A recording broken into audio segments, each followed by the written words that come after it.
Hello नमस्कार दोस्तों। कैसे हैं आप सभी। स्वागत है आपका अपने इस YouTube चैनल पर। सभी स्वच्छ होंगे, मस्त होंगे और मेरे हिसाब से बहुत शानदार तैयारी कर रहे होंगे, क्योंकि अब आगे वैकेंसियों का दौर आएगा।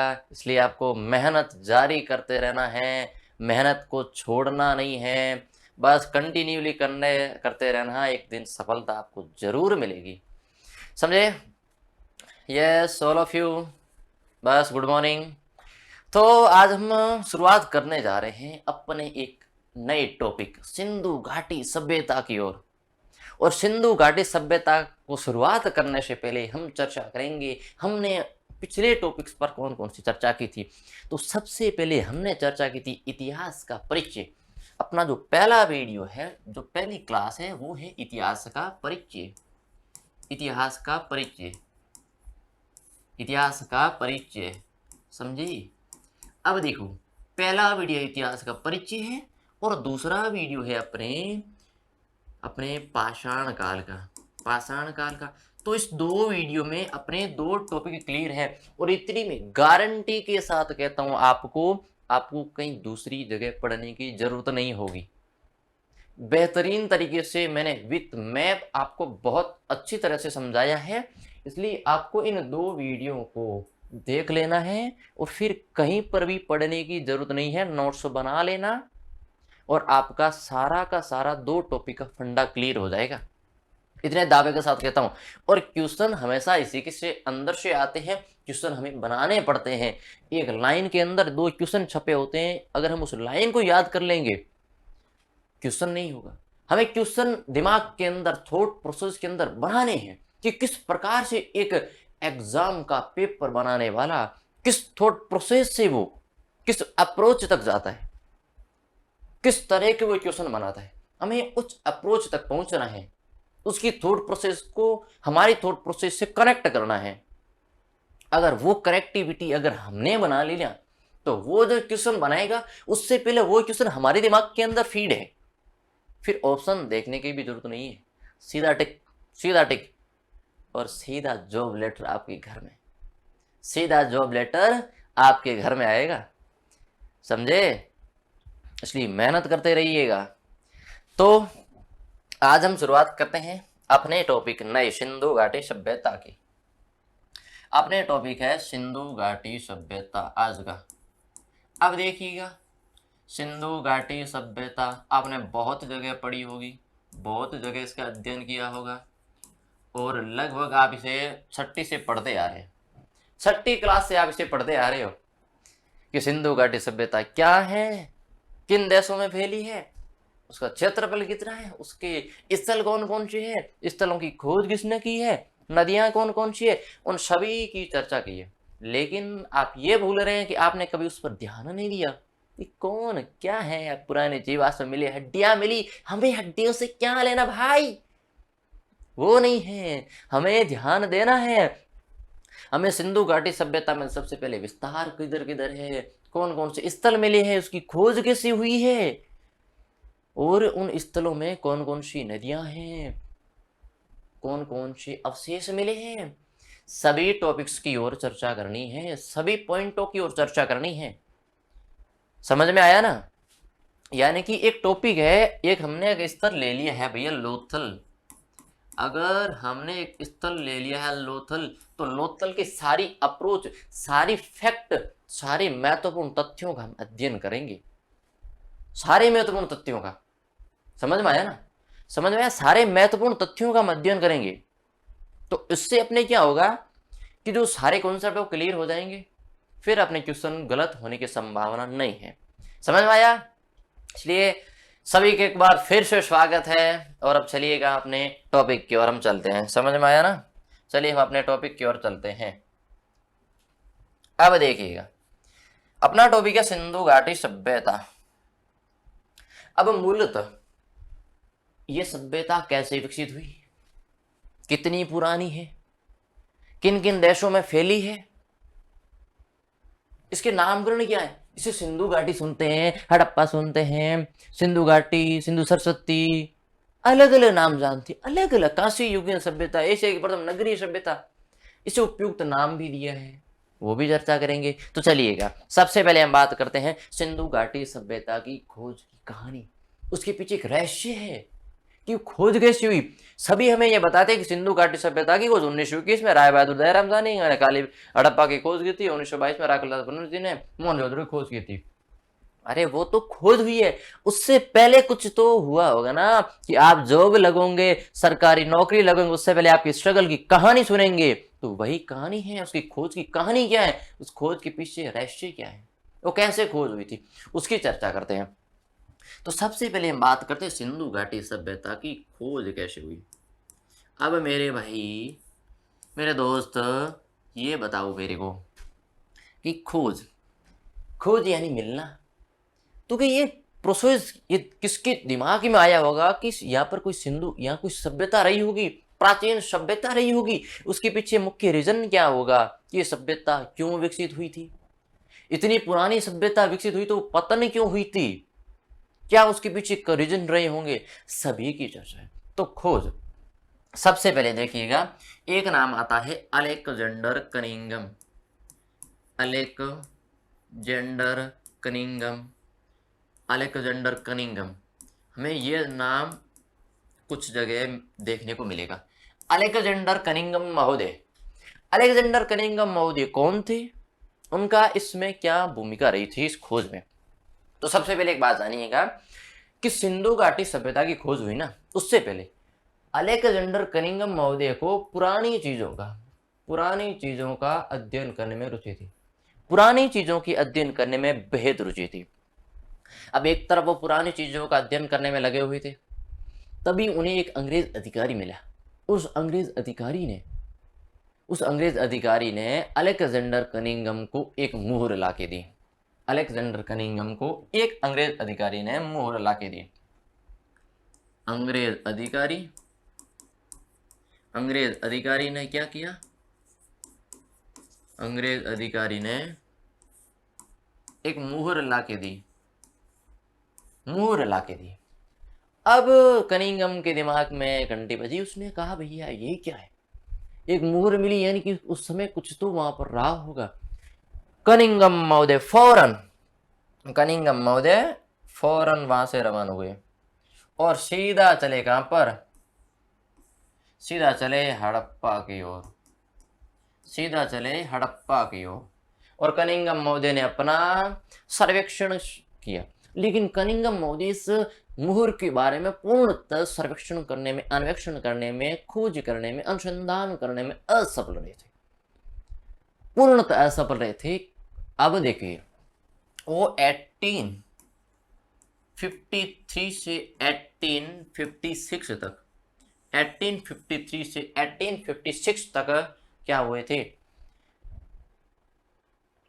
1853 से 1856 तक उनका सर्वेक्षण हुआ था। यानी कनिंघम का जो सर्वेक्षण था, इस सर्वेक्षण का जो समय था ये था। इस सर्वेक्षण में पूर्णतः क्या रहे थे, असफल सर्वेक्षण था। अब भैया देखो, कनिंघम महोदय असफल रहे, फिर क्या हुआ, फिर एक विभाग की स्थापना होती है 1861 में, भारतीय पुरातत्व सर्वेक्षण विभाग की स्थापना होती है। वो भी किसके निदेशक में, अलेक्जेंडर कनिंघम के निदेशक में। तो देखिएगा कि 1861 में भारतीय पुरातत्व सर्वेक्षण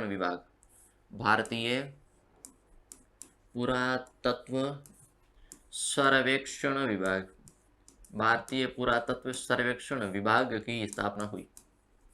भारतीय पुरातत्व सर्वेक्षण विभाग की स्थापना हुई, किसके अप्रोच में हुई, किसके निदेशक में हुई, अलेक्जेंडर कनिंघम के निदेशक में। अलेक्जेंडर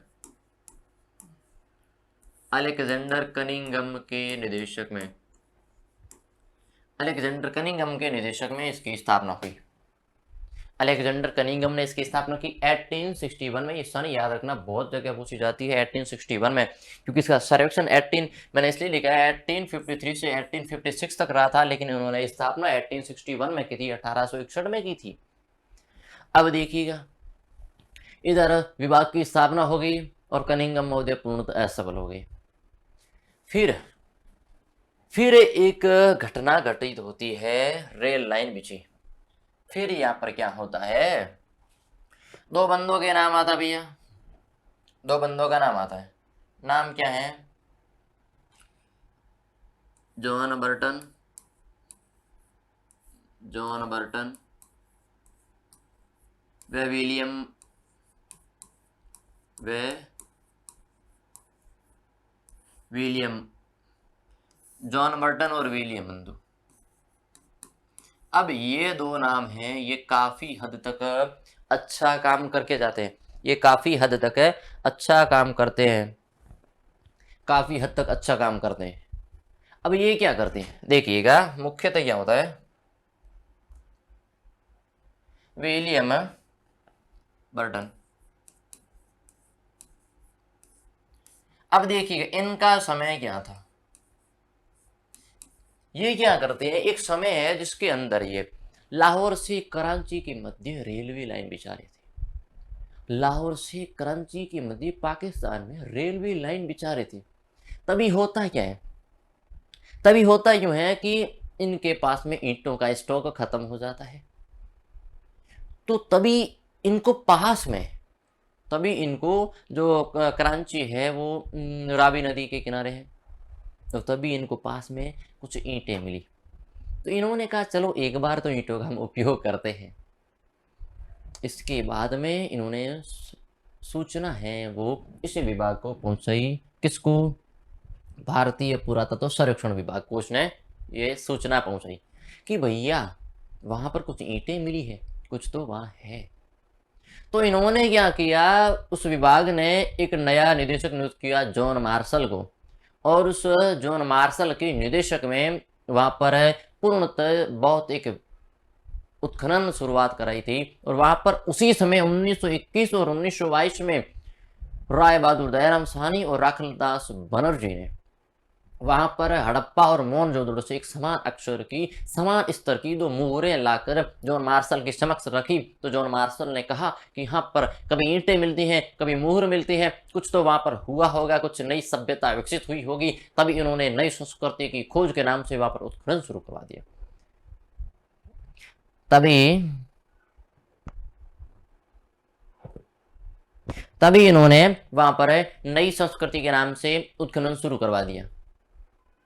फिर देखिएगा लाहौर से कराची के मध्य जॉन बर्टन और विलियम बर्टन थे। ये एक तरफ तो है लाहौर,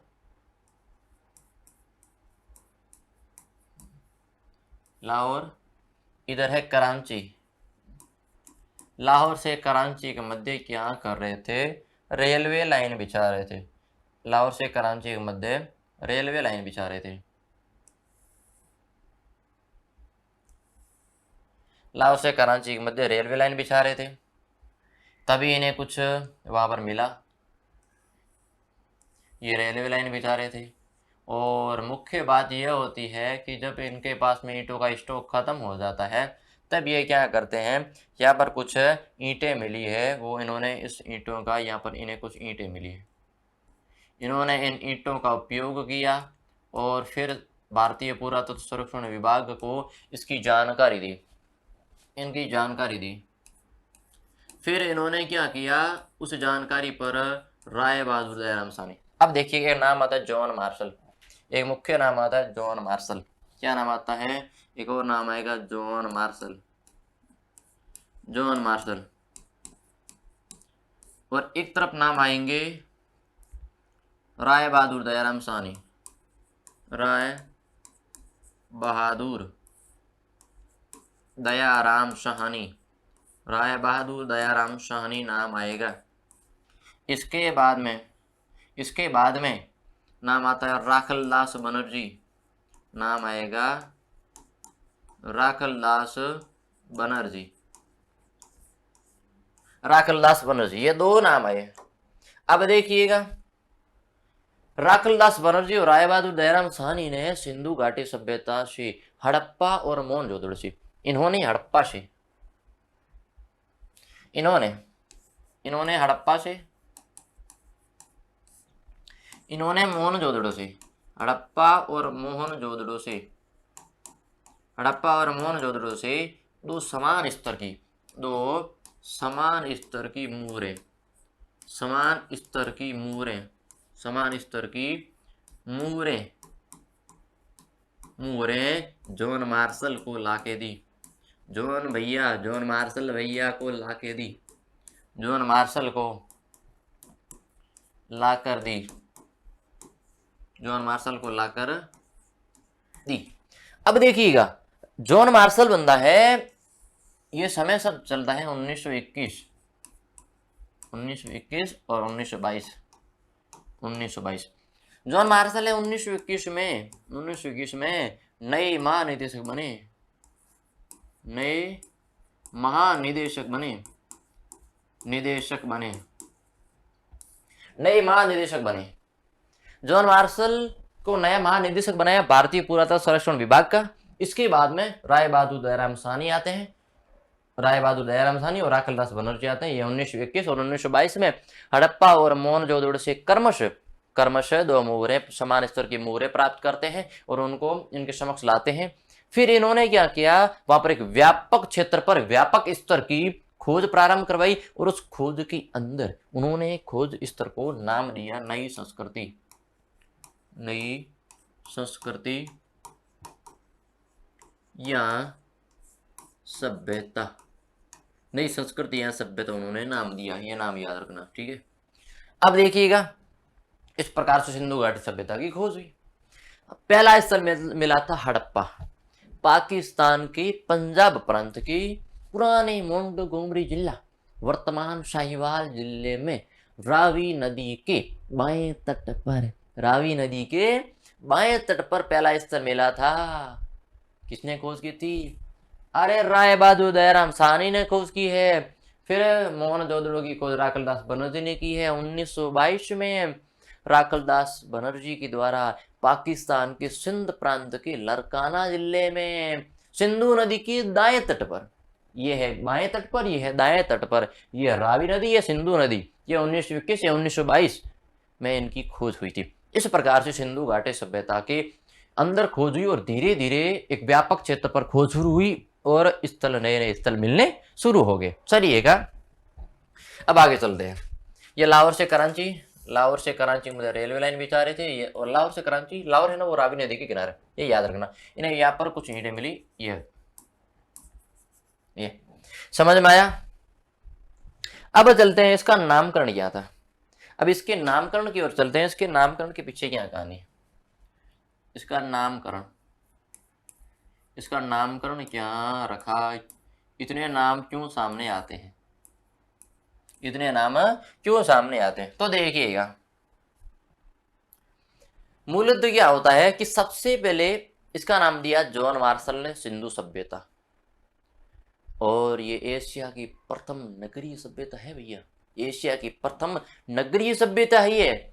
और यहाँ पर तांबा और टिन को मिलाया तो कांसा बना, तो इसे कांस्य युगीन सभ्यता भी कहते हैं। इसका पहला स्थल हड़प्पा मिला तो इसका इसे हड़प्पा सभ्यता भी कहते हैं।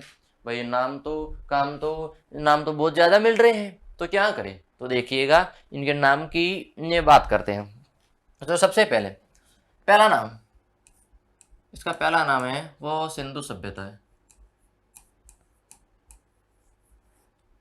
सिंधु सभ्यता, सिंधु सभ्यता। इसके बाद में दूसरा नाम, इसके बाद में दूसरा नाम कौन सा है, दूसरा नाम है भैया एशिया की प्रथम नगरीय सभ्यता, एशिया की प्रथम, एशिया की प्रथम नगरीय सभ्यता, एशिया की प्रथम नगरीय सभ्यता है ये। इसके बाद में तीसरा नाम, तीसरा नाम है कांस्य युगीन सभ्यता कहते हैं, कांस्य युगीन सभ्यता कहते हैं, कांस्य युगीन सभ्यता। यानी कि कांस्य युगीन सभ्यता में कह सकते हैं तांबा और टिन मिलाकर कांस्य बनता है, तांबा प्लस में टिन मिलाते हैं तब बराबर में कांसा बनता है, तो बराबर में कांसा बनता है। क्या बनता है? कांसा बनता है। इसके बाद में इसका चौथा नाम देखते हैं। इसके बाद में इसका अगर चौथा नाम देखें तो उसके चौथे नाम में हड़प्पा सभ्यता नाम आता है, हड़प्पा सभ्यता नाम आता है। कौन सा? हड़प्पा सभ्यता। एक इसका नाम मिलता है सिंधु सरस्वती सभ्यता। सिंधु सरस्वती सभ्यता। सिंधु सरस्वती सभ्यता। सिंधु सरस्वती सभ्यता। अब ये इसके मूलतः नाम मिलते हैं। अब देखिएगा इसके नाम की अप्रोच कहाँ तक है। सिंधु सभ्यता सबसे पहले नाम दिया था जॉन मार्शल ने। नाम दिया था जॉन मार्शल ने। जॉन मार्शल ने यह नाम दिया था सबसे पहले सिंधु सभ्यता, एशिया की प्रथम, एशिया महाद्वीप की प्रथम नगरीय सभ्यता। इसका जो स्वरूप था ना, यह नगरी था, स्वरूप नगरीय था, इस कारण से नगरीय सभ्यता कहते हैं। स्वरूप नगरीय, स्वरूप नगरीय था। कांस्य युगीन, कांस्य युगीन यानी तांबा और टिन मिलाते हैं तो कांसा बनता है, इस कारण से कांस्य युगीन सभ्यता भी कहा गया। इसके बाद में हड़प्पा सभ्यता, यानी कि मूलतः अगर हम कहें तो प्रथम स्थल, प्रथम स्थल, प्रथम स्थल की खोज के कारण, खोज के कारण, खोज के कारण यह नाम रखा, खोज के कारण यह नाम रखा। और मुख्य बात, मूलतः वर्तमान में, वर्तमान में यही नाम सामने आता है, यही नाम सही है, यही नाम सही है, सही है। इसके बाद में सिंधु सरस्वती सभ्यता, ये सिंधु और सरस्वती नदी घाटी पर, नदी घाटी में मिलने का इसे कहते हैं सिंधु सरस्वती सभ्यता। तो ये हो गई इसके नामकरण की बात। कौन कौन से नाम है याद रखना, कह सकते हैं निम्न में से सिंधु घाटी सभ्यता का कौन सा नाम नहीं है, तो कह सकते हैं भैया एशिया के प्रथम नगरी की जगह वो ग्रामीण संस्कृति भी कह सकते हैं। इसमें गलती मत करना, नोट, नोट करके एक बात लिख दो, नोट करके एक बात लिख दो कि यह ग्रामीण संस्कृति नहीं है, कि यह ग्रामीण संस्कृति नहीं है, ग्रामीण संस्कृति नहीं है। तो मेरे को ये बताइएगा ग्रामीण संस्कृति है कौन सी, तो याद रखना वैदिक सभ्यता है, वैदिक सभ्यता है, सिंधु घाटी के बाद की सभ्यता है, वो सभ्यता है, वो इसका जो स्वरूप है वो ग्रामीण संस्कृति का है। तो एक पॉइंट नोटेड करना है, नोट लिखा है, उसके अंदर ध्यान रखना कि ये ग्रामीण संस्कृति नहीं है, इसका स्वरूप नगरीय सभ्यता है, इस कारण से नगरीय संस्कृति कहते हैं, नगरीय सभ्यता कहते हैं। और कांस्य युगीन तांबा और टिन को मिलाते हैं तो कह सकते हैं कि कांसा किन से मिलकर बनता था सिंधु घाटी के समय, तो हम कह सकते हैं तांबा और टिन को मिलाकर कांसा बनाया जाता था। इसके बाद में हड़प्पा, प्रथम स्थल की खोज हुई थी हड़प्पा, वो भी कब हुई थी? 1921 में हुई थी भैया, 1921 में हुई थी। हड़प्पा कहाँ आया हुआ है भैया? पाकिस्तान में आया हुआ है। तो ये इसके नामकरण की बात हो गई। अब देखिएगा, अब इसका विस्तार कहाँ कहाँ तक है। अब बात करते हैं विस्तार की, कि भैया इसका विस्तार, ये फैली कहाँ कहाँ तक है, इसका विस्तार कहाँ कहाँ तक है, कि कहाँ कहाँ तक फैली है, ये कहाँ कहाँ तक फैली है। तो देखिएगा ये कहाँ कहाँ तक फैली, इसकी चर्चा करते हैं, हमें इसकी चर्चा करते हैं। देखिएगा इसका विस्तार कहाँ कहाँ तक है, विस्तार। अब देखियो सिंधु घाटी सभ्यता में विस्तार के दो स्तर है, एक तो विश्व के संदर्भ में यानी कि सिंधु घाटी के संदर्भ में, एक है भारत के संदर्भ में। एक तो सिंधु घाटी के संदर्भ में और एक भारत के संदर्भ में, दो अलग अलग है। देखिएगा कैसे भैया, आप कहते हैं अलग अलग है, किस तरफ से अलग अलग है, देख लेते हैं।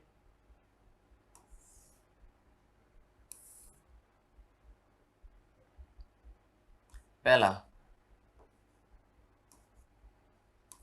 यह है सिंधु घाटी के संदर्भ में, ये भारत के संदर्भ में पहला है मांडा जम्मू कश्मीर, उत्तरी बिंदु मांडा जम्मू एंड कश्मीर। दक्षिण में दैमाबाद महाराष्ट्र, दैमाबाद महाराष्ट्र,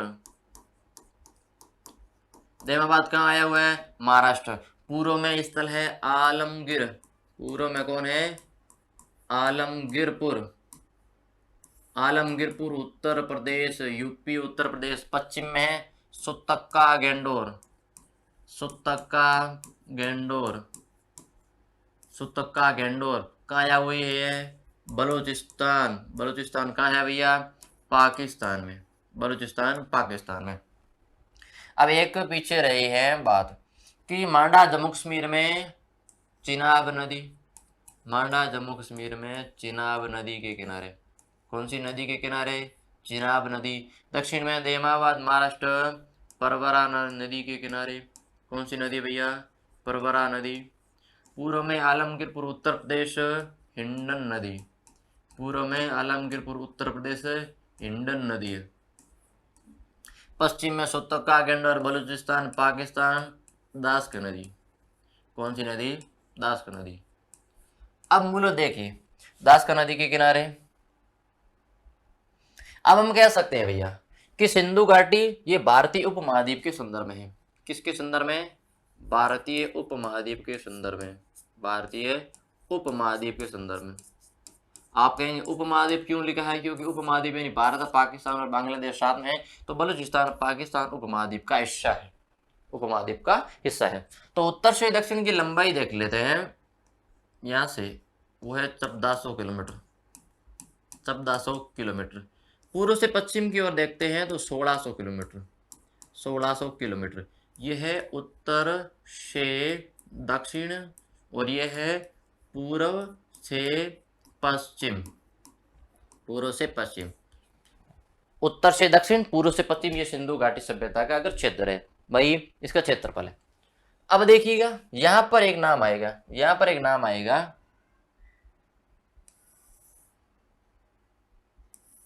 ये क्या है भैया?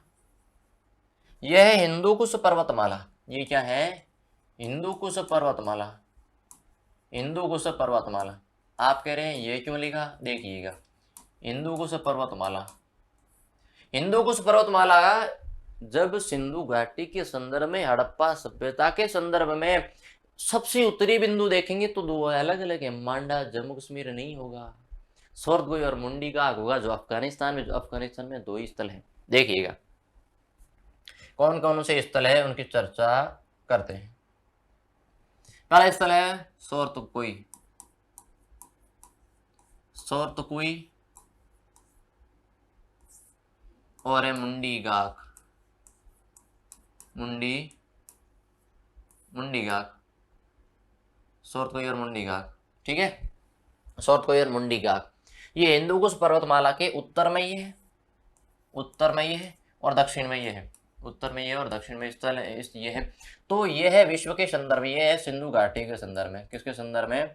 ये सिंधु के संदर्भ में, सिंधु घाटी के संदर्भ में है, याद रखना। और ये है जो भारतीय उपमहाद्वीप के संदर्भ में है।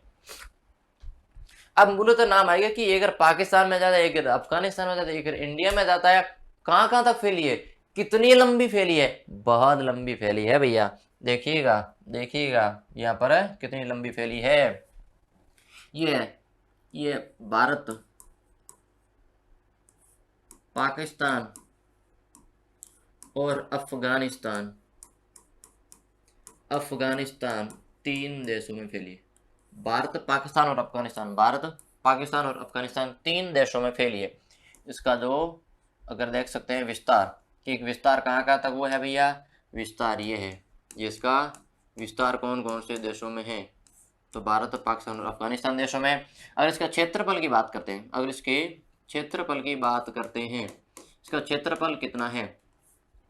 याद रखना इसका क्षेत्रफल कितना है? क्षेत्रफल है 12,99,600 वर्ग किलोमीटर, 600 वर्ग किलोमीटर है, 12,99,600 वर्ग किलोमीटर है, यानी कि 13 लाख वर्ग किलोमीटर, यानी कि 13 लाख किलोमीटर स्क्वायर वर्ग किलोमीटर। और हम कह सकते हैं, नोट करके एक चीज लिख दो, नोट करके एक चीज लिख दो कि हरियाणा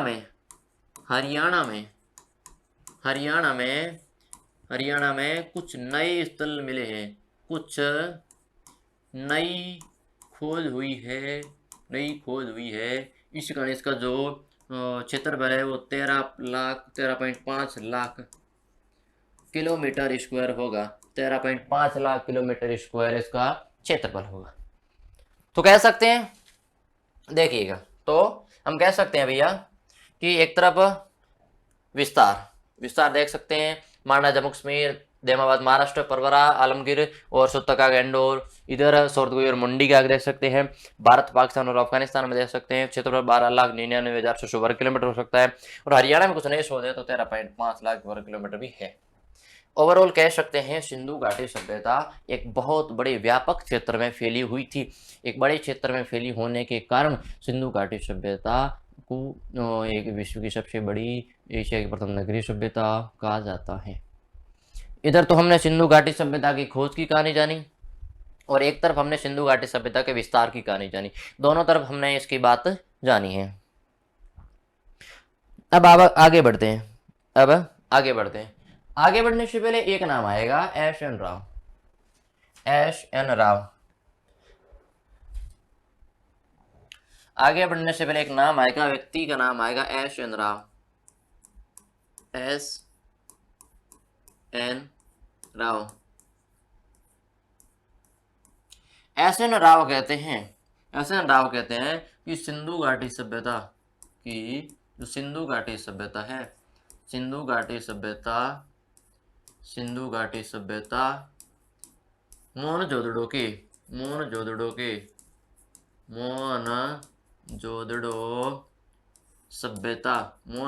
सभ्यता के समकालिक है। मोहनजोदड़ो सभ्यता के समकालिक है। ये समकालिक क्यों है, इसके बारे में भी उन्होंने चर्चा की है, क्योंकि कि सिंधु घाटी सभ्यता के मुहर, बाट और मनके, सिंधु घाटी सभ्यता के मुहर, बाट और मनके ये जो मिले हैं वो मोहनजोदड़ो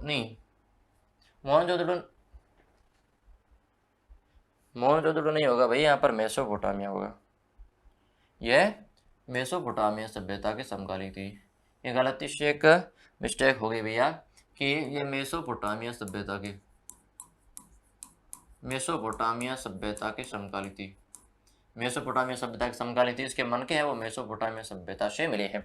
मोर, बाट और मनके है वो मेसोपोटामिया सभ्यता से मिले हैं। तो हम कह सकते हैं ओवरऑल कि जो सिंधु घाटी सभ्यता है वो मेसोपोटामिया सभ्यता के समकालीन थी। अब देखिएगा, इनकी एक पुस्तक है एस एन राव की, the story of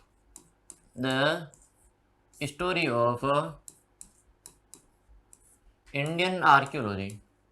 the story of Indian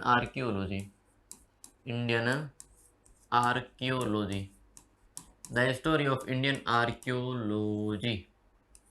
ये इनकी पुस्तक है। इस पुस्तक में संपूर्ण जानकारी मिलती है कि सिंधु घाटी सभ्यता है वो विश्व की मेसोपोटामिया सभ्यता की समकालीन सभ्यता है, क्योंकि इसके जो मूर है, बाट है, मन के वहां पर से भी मिले हैं। तो भैया अब आगे चलते हैं, इसका काल निर्धारण करते हैं कि ये कितनी पुरानी है। कि कोई वस्तु जिसकी खोज हो गई है, सबसे पुरानी सभ्यता है, तो उसकी खोज कितनी पुरानी सभ्यता है उसके बारे में हमें जानना जरूरी है कि उसका समय क्या था। और आपको पता होगा इतिहास एक ऐसा सामंजस्य का विषय है जिसके अंदर अलग अलग विद्वानों के अलग अलग मत बताए गए हैं, कि जिसके अंदर जॉन मार्शल, अर्नेस्ट मैके, माधव सब्रोवत्स, C.J. गेड, ये अलग अलग विद्वान है। रोमिला थापर, C. कार्बन चबदा पद्धति, ये कहते हैं NCERT भी बताती हैं, अलग समय बताती हैं। तो हम ओवरऑल देखेंगे कि किस व्यक्ति ने, किस इतिहासकार ने कौन सा समय बताया है, उस समय की चर्चा करेंगे, ताकि हमें अगर एग्जामिनेशन पूछ ले कि रोमिला थापर के अनुसार, माधव सब्रोवत्स के अनुसार कौन सा समय, तो हम उसकी भी अप्रोच तक पहुंच सकते हैं। वो भी क्वेश्चन हम गलत नहीं होने देंगे। ये वादा है आपसे कि एक भी क्वेश्चन गलत नहीं होने दूंगा अगर साथ बने रहिएगा। तो दोस्तों साथ बने रहिएगा, एक भी क्वेश्चन गलत नहीं होने दूंगा, मैं गारंटी के साथ कहता हूँ। देखिएगा, अब आगे चलते हैं, इसका काल निर्धारण करते हैं। किसका काल निर्धारण करते हैं, समय क्या था, काल निर्धारण करते हैं, इसका समय क्या था, कि किस समय के अंदर किस समय बताया इतिहासकारों ने इसका समय। सबसे पहले हम इतिहासकारों के नाम लिखते थे। सबसे पहले जॉन मार्शल, सबसे पहले भैया है जॉन मार्शल।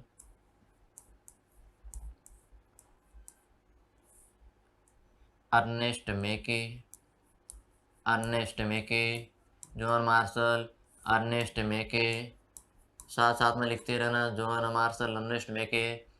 माधव स्वरूप वत्स, माधव स्वरूप, माधव स्वरूप वत्स। माधव किसका नाम है? माधव किसका नाम है? कृष्ण का नाम है।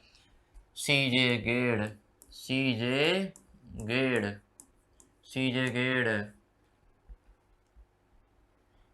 Mortimer wheeler, Mortimer wheeler. Fair service, fair service. ये इतिहासकारों के नाम है, ये मत देते हैं किसका समय यह था। फेयर सर्विस है जॉन मार्शल, अर्नेस्ट मेके, ये हो गया ना। जॉन मार्शल, अर्नेस्ट मेके, माधव स्वरूप, सीजे गेड़, मार्टिमर व्हीलर, फेयर सर्विस और आलचिन। एक नाम आता है आलचिन, एक नाम आएगा डीपी अग्रवाल। डीपी जो घर में लगी होती है ना करंट वाली, वो नहीं, DP Agrawal, DP, DP Agrawal, DP Agrawal, DP Agrawal. इसके साथ में दो नाम और जुड़ेंगे, इसके साथ में सी चबदा, सी चबदा पद्धति भी है, सी चबदा पद्धति है। और रोमिला थापर भी नाम आएगा, एक नाम आएगा और रोमिला थापर, रोमिला थापर नाम से लगता है बहुत मारते थे, रोमिला थापर। फिर एनसीईआरटी, एनसीईआरटी, एनसीईआरटी। अब देखिएगा इसका समय किस इतिहासकार ने कौन सा बताया, उसकी चर्चा करते हैं। ये अलग बताते हैं, ये अलग बताते हैं, ये भी अलग, सीजे गेड़ महोदय भी अलग, मार्टिमर व्हीलर तो अलग, फेयर सर्विस भी अलग, आलचिन भी अलग, ये प्रमाणिक है और एनसीईआरटी भी अलग बताती है। अब इसका समय कौन सा हम समय देखते हैं। सबसे पहले जॉन मार्शल, जॉन मार्शल। अब याद रखना अलग अलग इतिहास है समझ का विषय है, जिसके अंदर सभी विद्वानों का मत जानना जरूरी है, सभी विद्वानों का मत जानना जरूरी है। समझ में आया ना? तो सभी विद्वानों के मत जानते हैं कि कौन सा इतिहासकार कौन सा समय बताता है। देखिएगा यहाँ पर 3250 से 2750, 3250 से 2750 BC, BC not AD, before Christ, ईसा मसीह के पहले का समय, जिसके अंदर समय घटता है। याद रखना, याद रखना, समझ में आया ना? 2800 से 2500, 2800 से 2500, 2800 से 2500 BC, 3500 से 2700, 3500 से 2700, 3500 से 2700 बताते हैं कौन? माधव स्वरूप वत्स, सीजे गेड़। ये काफी हद तक सही बताते हैं कि 2350 से, इन्होंने यहाँ गड़बड़ कर दी, 2350 से 1750, यानी कि 50 वर्ष का जो समय है ये गड़बड़ हो रहा है इनके।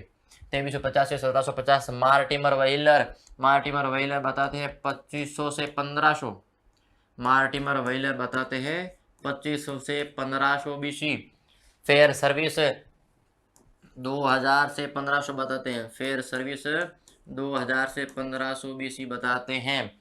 और आलचिन 2150 से 1750, 2150 से कि 2150 से 1750 BC, 2150 से 1750। अब अपने पास आएगा सबसे प्रमाणिक समय, सबसे प्रमाणिक समय 2300 से 1750, 2300 से 1750 BC। और एनसीईआरटी बताती है, एनसीईआरटी बताती कितना? एनसीईआरटी मुख्य है, क्वेश्चन ज्यादा यहाँ से टपकता कि एनसीईआरटी के अनुसार सिंधु घाटी सभ्यता का समय क्या। चलो इनका काम पूछते हैं भाई, सीजे गेड़ का भी पूछ सकते हैं और डीपी अग्रवाल, रोमिला थापर, सी चबदा, इनका पूछ सकते हैं। लेकिन एनसीईआरटी का याद रखना बहुत महत्वपूर्ण समय है। एनसीईआरटी 2500 से 1800 बताती है, 2500 से 1800, 2500 से 1800 बताती है एनसीईआरटी, 2500 से 1800 BC। अब देखिएगा किसका समय प्रमाणिक है, किसका समय नहीं है, इसकी भी चर्चा करते हैं, इसकी भी चर्चा करते हैं। तो मेरे भाई जॉन मार्शल को आप जानते हैं कि सिंधु घाटी सभ्यता का नामकरण किया था, सिंधु सभ्यता नाम दिया था इन्होंने सिंधु सभ्यता नाम दिया, सिंधु सभ्यता नाम दिया। और मुख्य बात यह है, ये 1921 में निदेशक बने, भारतीय पुरातत्व संरक्षण विभाग के निदेशक थे। समझ में आया? जॉन मार्शल कहते हैं 3250 से 2750 बीसी, 3250 से 2750 बीसी के समय सिंधु घाटी सभ्यता का जो समय था वो था। इसके बाद में बात करते हैं अर्नेस्ट मेके कहते हैं 2800 से 2500, अर्नेस्ट मेके कहते हैं 2800 से 2500। इसके बाद में माधव स्वरूप वत्स 3500 से 2700 बताते हैं। ये तो बहुत आगे चले गए, 3500 से 2700 बहुत आगे भैया, इतना नहीं था। इसके बाद में सीजे गिड, ये काफी हद तक प्रमाणिक बात करते हैं, लेकिन इनके जो 50 साल का समय है, जो 50 वर्ष का समय, ये थोड़ा गलत हो गया। कहते हैं कि सबसे प्रमाणिक ये होगा, देख आगे बात करें 2350 से 1750, ये काफी हद तक प्रमाणिकता की बात करते हैं। लेकिन मार्टिमर व्हीलर महोदय कहते हैं 2500 से 1500 बीसी, मार्टिमर व्हीलर महोदय कहते हैं 2500 से 1500 बीसी के बीच का समय है, वो यह समय है। अब फेयर सर्विस महोदय क्या कहते हैं, फेयर सर्विस यानी सर्विस का काम नहीं करते थे भैया, 2500 से 1500, 2000 से 1500, ये सर्विस का काम नहीं करते थे। आप इनके पास अपनी गाड़ी मत लेकर जाइएगा। फेयर सर्विस है 2000 से 1500 बीसी। फिर आलचीन महोदय कहते 2150 से 1750, आलचीन महोदय भी जाते हैं करीब, लेकिन गलत है, 1750 तो सही है, लेकिन यह 2300 इसका अंतर है। डीपी अग्रवाल महोदय, कार्बन चवदा महोदय और रोमिला थापर महोदय, ये जो बात करते हैं, ये सबसे प्रमाणिक समय माना जाता है। सबसे प्रमाणिक समय बात करते हैं, सबसे प्रमाणिक वो है ये सबसे प्रमाणिक समय है जो ये सबसे प्रमाणिक समय है वो ये है। कहते हैं कि डीपी अग्रवाल, कार्बन चवदा, रोमिला थापर का सबसे समय प्रमाणिक है 2300 से 1750 बीसी। फिर एनसीईआरटी कहती है 2500 से 1800 बीसी। अब देखिएगा कार्बन चवदा पद्धति क्या है, कार्बन चवदा पद्धति क्या है, ये एक मुख्यतः वैज्ञानिक विधि है, अब आप कहेंगे वैज्ञानिक विधि तो नाम से लग रहा है, कार्बन चवदा पद्धति वैज्ञानिक विधि है, लेकिन किस प्रकार से विधि है कि यह कहती है कि 60 हजार ईसा पूर्व प्राचीन कार्बनिक पदार्थों का सटीक आयु जानने के लिए जो विधि उपयोग की जाती है उसी सी चवदा यानी कार्बन डेटिंग चवदा पद्धति कहते हैं, इसका पूरा नाम है। और वैज्ञानिक विधि है 60 हजार ईसा पूर्व, 60 हजार वर्ष पुरानी वस्तुओं में जो कार्बनिक पदार्थों को उसकी निश्चित आयु जानने के लिए जो विधि उपयोग में ली जाती है उसे सी चवदा पद्धति कैसे है। और इसकी खोज किसने की है, इसकी खोज की है वी वर्ड लिवी ने, इसकी खोज किसने की है, वी वर्ड इसकी खोज की वीवर्ड लिवी ने,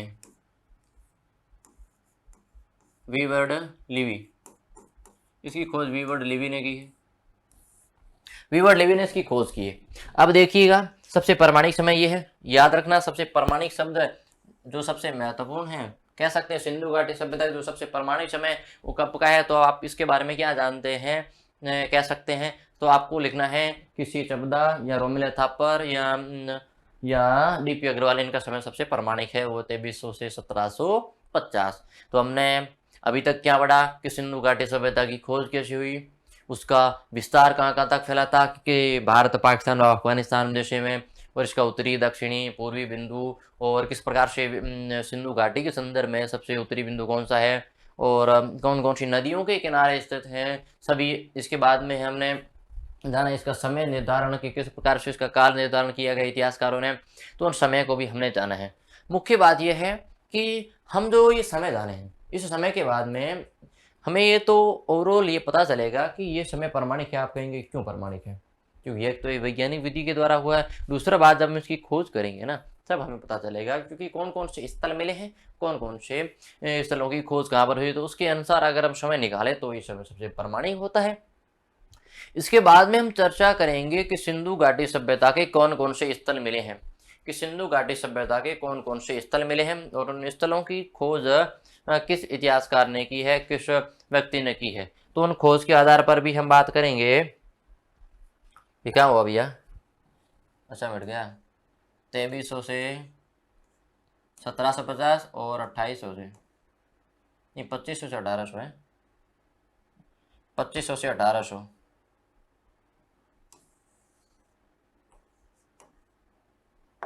2500 से 1800 2500 से 1800 ठीक है, याद रखना। थोड़ा डच हो गया है, डिजिटल बोर्डन भैया थोड़ा तो होगा।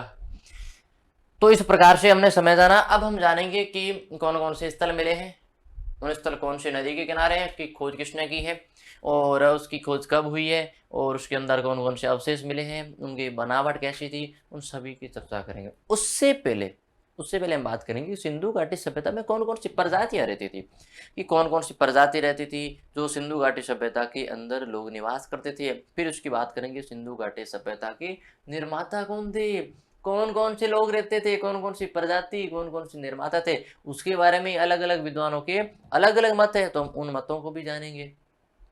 समझ में आया ना? यस। तो चलिएगा चलिएगा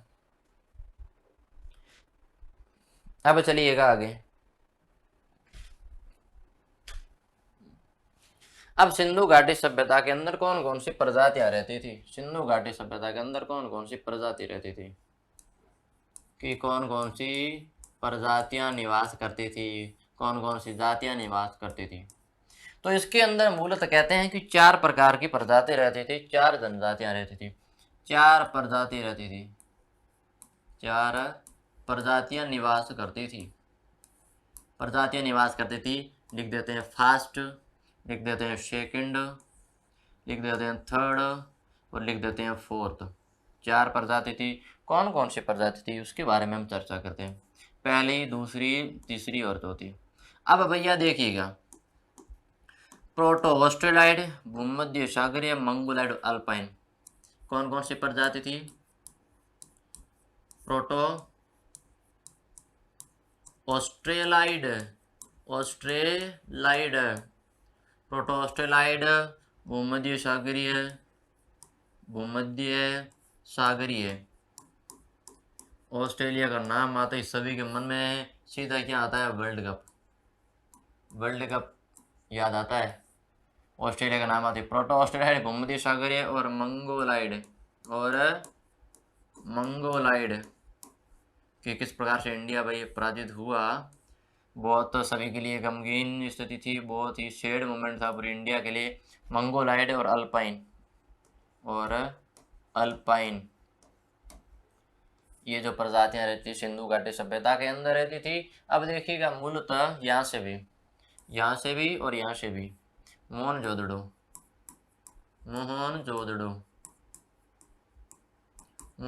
से इसकी मूर्ति मिली है। मोहनजोदड़ो से इसकी मूर्ति मिली है, मोहनजोदड़ो से मूर्ति मिली है। समझ में आया? इस जाति की मूर्ति मिली है और इससे भी, यहाँ से भी मोहनजोदड़ो से मूर्ति मिली है, मोहनजोदड़ो से मूर्ति मिली है। कह सकते हैं, कहते हैं कि 70% लोग यहाँ के थे भूमध्य सागरीय थे। इसे द्रविड़ लोग भी कहते थे, ठीक है ना। तो भूमध्य सागरीय 70% लोग रहते थे और अल्पाइन भी थे। तो कह सकते हैं 4 प्रकार की प्रजातियां थी। 4 प्रकार की कौन कौन सी थी? प्रोटो ऑस्ट्रेलाइड, भूमध्य सागरीय, मंगोलाइड और अल्पाइन, ये 4 प्रकार की प्रजातियां रहती थी। और प्रोटो ऑस्ट्रेलाइड की जो मूर्ति है वो मोहनजोदड़ो से मिली है, मोहनजोदड़ो से मूर्ति मिली है, और मंगोलाइड की भी मोहनजोदड़ो से मूर्ति मिली है। समझ में आया? अब ये प्रजातियां रहती थी। अब हम कह सकते हैं कि सिंधु घाटी सभ्यता के निर्माता कौन थे, कौन कौन से लोग रहते थे, उसका निर्माण किसने किया था, उसकी चर्चा करते हैं। तो आइएगा उसकी चर्चा करते हैं। अब देखिएगा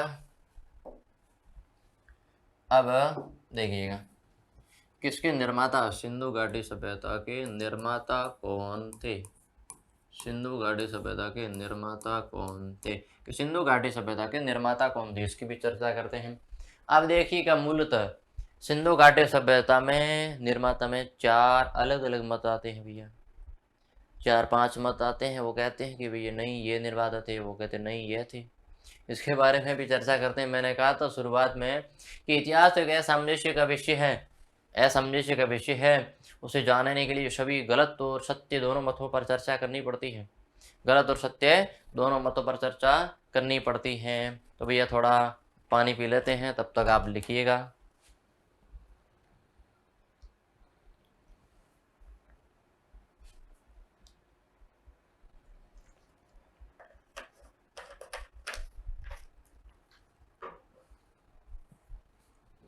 अब देखिएगा कि सिंधु घाटी सभ्यता के निर्माता कौन थे। इसके बारे में अलग अलग विद्वानों के मत है, तो इसके बारे में एक सूत्र बनाया मैंने आपके लिए।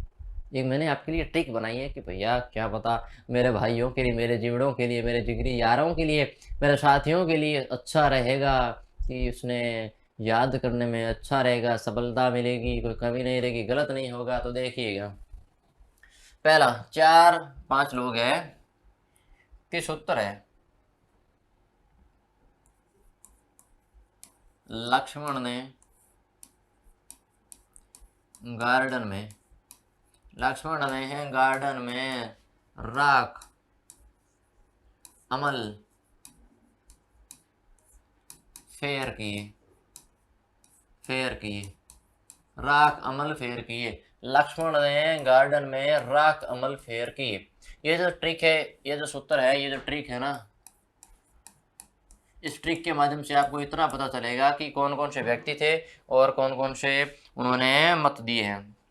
तो मतों के बारे में अगर चर्चा करें तो देखिएगा, पहला लक्ष्मण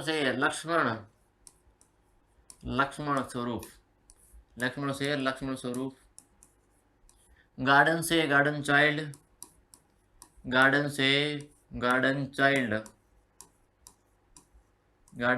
चाइल्ड, राख से राखलदास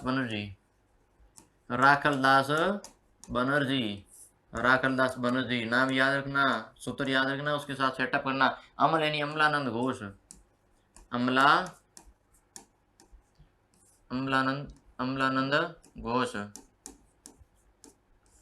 फेयर की यानी फेयर सर्विस,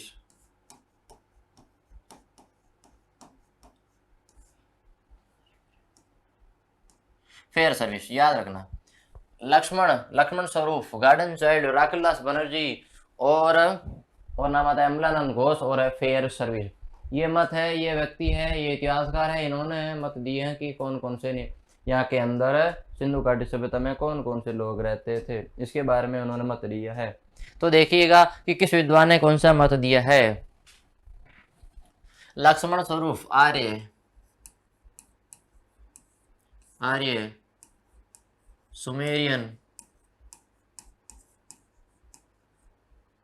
सुमेरियन को मेसोपोटामिया भी कहते हैं, मेसोपोटामियाई लोग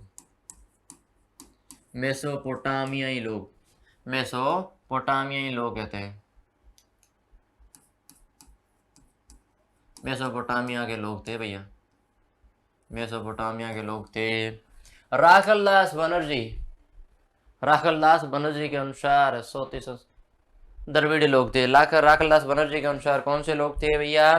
द्रविड़ लोग थे। राखलदास बनर्जी के अनुसार द्रविड़ लोग थे। और अमलानंद घोष के अनुसार कौन थे? सोती संस्कृति। अमलानंद घोष के अनुसार सोती संस्कृति के लोग रहते थे। और अगर इसकी बात करते हैं फेयर सर्विस की, तो वो है ग्रामीण संस्कृति के लोग रहते थे। यहाँ के लोग कौन से थे? ग्रामीण संस्कृति के लोग रहते थे। तो ओवरऑल हम कह सकते हैं कि यहाँ पर कौन से लोग रहते थे कि लक्ष्मण स्वरूप के अनुसार आर्य लोग थे। अब देखिएगा, आर्य के बारे में थोड़ी चर्चा करते हैं कि आर्य कौन थे। आर्य लोग मूलतः वैदिक सभ्यता के लोग थे। आर्य सभ्यता वैदिक सभ्यता के लोग थे। और वैदिक सभ्यता के लोग कहाँ से आए थे? एक ब्रेनस्टीन का मत है, यूराल पर्वत के दक्षिण में, आल्पस पर्वत के पूर्व में जो यूरेशिया का क्षेत्र है, वहां से वैदिक लोग आए थे। यहाँ से वैदिक लोग आए थे। और आर्य का अर्थ होता है श्रेष्ठ या कुलीन। आर्य का मतलब होता है श्रेष्ठ या कुलीन लोग रहते थे। और मूलतः भारत में आकर सप्त सिंधु प्रदेश में बस जाते हैं, जहां पर सिंधु, रावी, चिनाब, झेलम, व्यास, सतलज और सरस्वती नदी के क्षेत्र में आकर बस जाते हैं। सिंधु, रावी, चिनाब, झेलम, व्यास, सतलज और सरस्वती नदी के आकर बस जाते हैं। तो गार्डन चाइल्ड के अनुसार है सुमेरियन, मेसोपोटामिया के लोग, राकलदास बनर्जी के अनुसार द्रविड़। यह सबसे प्रमाणिक है। कहते हैं ये सबसे प्रमाणिक लोग हैं ये थे कि इनके अनुसार इनके निर्माता कौन थे, द्रविड़ लोग थे। अमलानंद घोष कहते हैं सोती संस्कृति, और फेयर सर्विस कहते हैं ग्रामीण संस्कृति। अब देखिएगा, कल हम चर्चा करेंगे कि सिंधु घाटी सभ्यता के कौन कौन से स्थल मिले हैं, उन स्थलों की चर्चा करेंगे कि कौन सा स्थल कहाँ पर मिला है, उसके अंदर कौन कौन से अवशेष मिले हैं।